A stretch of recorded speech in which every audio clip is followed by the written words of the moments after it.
Bullet Lingamayya, Valmiki Seva Dal, parliament దర్శన media మిత్రులందరికీ నమస్కారం.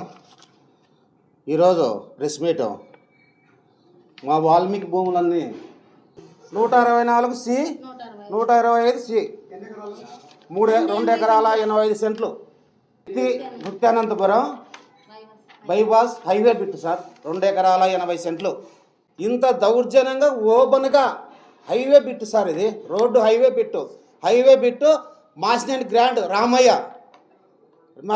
రామయ్య అతని తమ్ముని కొడుకు అమరేంద్ర ఈ మా వాల్మీకి పాపని పిల్లంపించి అక్కడికి మాసినేని గ్రాండ్లేకి డబ్బులు ఇస్తామని పిల్లంపించి వాళ్ళు రేపిస్తాం మన్నాడిస్తామని ఊరికి పెట్టి మంచాలు పెట్టి మళ్ళా ఫోన్ చేసి లేదు మేము ఆన్లైన్ ఎక్కించుకున్నాము, ఎవరికి చెప్పుకుంటారో చెప్పుకోకండి, మేము రిజిస్టర్ కూడా చేయించుకుంటాం, మీరు ఎట్టా చేయరు, మిమ్మల్ని ఎత్తకొచ్చి కొట్టి కూడా రిజిస్టర్ చేయించుకుంటామని భయపడిస్తున్నారు సార్.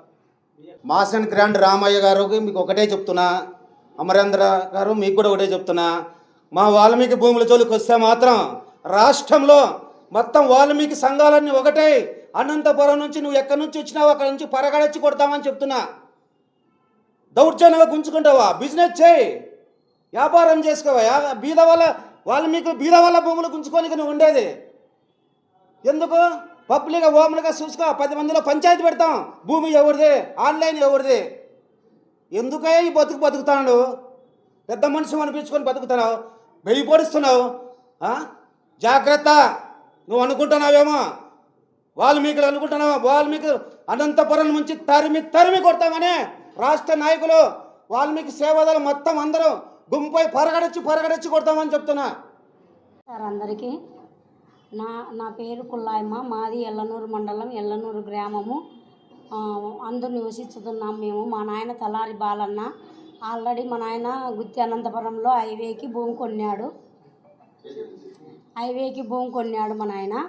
అది మా పెదనాయన అనే అతను సద్గుడు మోసం చేసి కాలేజీలతో డబ్బులు తీసుకొని మా నాయనకు ఎలాంటి సంబంధం లేకోకుండా నీకు లేదని చెప్పేసి కాలేజీ వాళ్ళు ఆన్లైన్ ఎక్కించుకున్నట్టుగా ప్రూఫ్లు 2019లో కొనుగోలు అని చెప్పేసి ఎక్కించుకున్నారు. వాళ్ళకి ఎలాంటి ఆధారము లేదు, ఎలాంటి హక్కు లేదు. మా నాయన బతికున్నంత వరకు మా నాయన ఎవరికి చేపలేదు. అన్ని ప్రూఫ్లు నా దగ్గర ఉన్నాయి.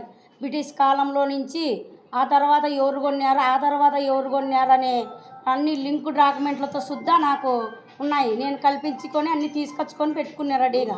కానీ మాసినేని రామయ్య అందరికీ ఫోన్లు చేసి ఆయమ్మను రమ్మను ఒగదించుకుంటాము అంటాడు. వాళ్ళు ఫోన్ మాట్లాడితే వాళ్ళని దుబారు మాట్లాడతాడు, వాళ్ళని అన్నీ మాట్లాడుతున్నాడు.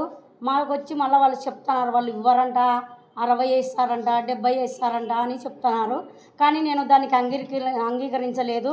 మా భూమి మాకు కావాలని కలెక్టర్ గారిని, ఎస్పీ సార్ని, ఎంఆర్ఓ గారిని, ఆర్డీఓ గారిని అందరినీ కోరుకుంటున్నాను. మాకు న్యాయం చేయవలసిందిగా అందరూ కలిసి మాకు న్యాయం చేయండి సార్. బీదోళ్ళం మేము, తల్లిదండ్రి ఇద్దరూ లేరు, తమ్ముడు ఉన్నాడు, మేము 3 అక్క చెల్లెళ్ళు ఉన్నాము. మేము తెచ్చుకుంటే తినేటోళ్ళము. కానీ మమ్మల్ని 6 సంవత్సరాల నుంచి అంగలాపించన్నాడు.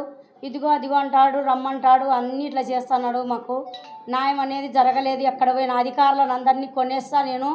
అందరినీ ఎక్కడ పోయినా న్యాయం చేయకండి, పలానోళ్ళు పేపర్లు తీసుకొని వచ్చారు మీ ఆఫీసర్లకు, ఎక్కడొచ్చినా కూడా ఈ పేపర్లు తీసుకొని ఎవరు వచ్చినా అధికారి వచ్చినా అమ్మని తోలుకొని మీరు ఎవరు న్యాయం జరిపించకండి ఈ పేపర్లు తీసుకొని వచ్చిన వాళ్ళకి అని చెప్పేసి అందరికీ చెప్పేసినాడు. మేము ఆఫీసర్ల కాడికి పోయినా కూడా మమ్మల్ని ముందుకు రానిచ్చేది. తర్వాత అమ్మ మేమేమి చేయలేమని చెప్పేసి అధికారులు చేతులు ఎత్తుతున్నారు.